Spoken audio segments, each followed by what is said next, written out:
Skref 29, mótorinn.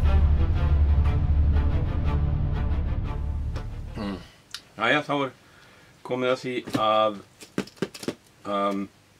setja mótorinn í. Ég fekk þennan kassa í gær og í honum var Stinger 30T. Það að segja mótor sem getur farið í þetta módel. Við skulum kíkja aðeins á hvað innan í þessum kassa. Þetta það sem var í kassanum og það náttúrulega mótorinn sjálfur. Þetta 30 kubíksentimetra 2 sílindra boxermótor og á honum Valbró karbator blandungur. Hann afskaplega lítill með við það að vera 30 kubíksentimetra, en hvor sílindir náttúrulega bara 15. Þannig að þetta bara verulega lítið og flott. Síðan hérna 2 hljóðkútar og þeir settir þannig upp að þeir þó að sílindarnir séu ekki í línu, þá hljóðkútarnir þar. Þannig að annar þeirra stendur ekki framfyrir. Það eru útblástusrör sem fylgja með. Hérna lítil kerti og ég verð nú bara að segja það, þetta einhver alminnstu kerti sem að ég hef bara á ævinni séð. Ferlega pínu ponsu lítil. Þau skrúast hér í.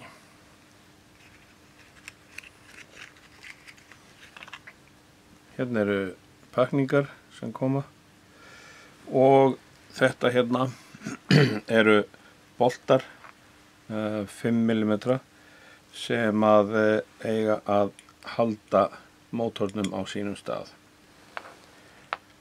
Það ekkert víst að ég noti þá vegna þess að ég ætla ekki að nota þessar stultur hérna sem koma hér aftan á, því þær eru of háar miðað við það sem ég þarf.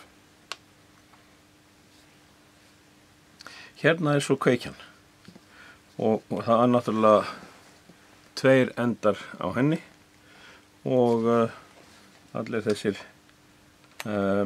vírar sem að fyrir sensorinn og fyrir batterið. Á þennan síðan hægt að tengja snúningshraðamæli. Þetta þarf allt saman að fara í skrokkin. Hérna getum við séð hvar mótorinn á að sitja miðað við teikninguna og að frá frampart á eldvegg og yfir á mótorfestinguna það bil 7-8 mm. Þannig að við þurfum bara að setja plötu hérna aftan á sem að lyftir mótornum þetta. Stulturnar sem fylgdu hins vegar 22 mm sem ekki nógu gott, allt og mikið. Hérna kassin sem að mótorinn á að standa á og ég búinn að setja 5 mm gaddarær hérna inn í miðjuna, fyrir innan, þannig að ég get bara boltað mótorinn beint þarna á, en eins og kom fram áðan þá hann ekki nógu framalega, þannig að ég hérna með plötu úr krossviði sem ég set á milli og síðan get ég boltað mótorinn niður með svona boltum.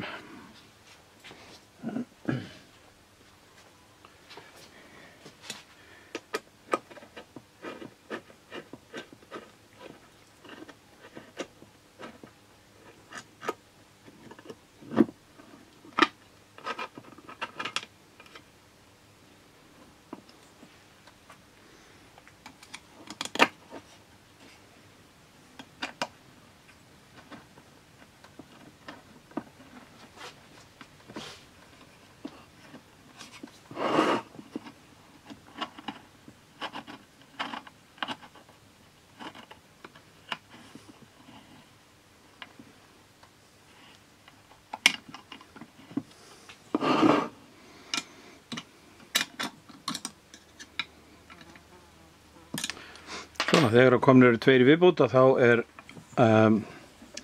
mótorinn fastur á. Þessu boxi með mótornum á er síðan fest á eldvegginn í mótorinu en með skrúum. Það fylgdu skrúur með til þess að fara hérna í gegnum þessi gött og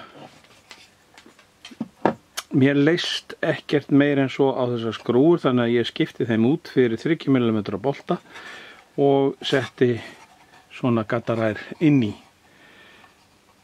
Nú get ég bolta þetta framan á eldvegginn á módelinu og verið nokkuð öruggur að þetta fari ekki skapaðan hlut. Nú get ég boltað mótorfestinguna hérna framan á en áður en ég geri það ætla ég að ganga frá tankinum sem kemur hér eins inn í og hann er hér. Þetta er 500 ml tankur sem ég fekk hjá fyrirtækinu Sleek í Englandi og þeir selja líka þessa festingu. Nú einfaldlega renni ég tankinum svona inn í og lími hann fastan hér, eða það er að segja lími festinguna niður. Nú er ég búinn að festa mótorinn á mótorbúkan. Vísu ekki með nema 2 skrúum en það er sama. Ég er líka búinn að setja hérna servo sem að stýrir inngefinni hérna og það verður einhvers konar teinn sem að stjórnar innsoginu. Hérna er kveikjan komin á. Ég strappaði hana bara niður hérna með smá kopar og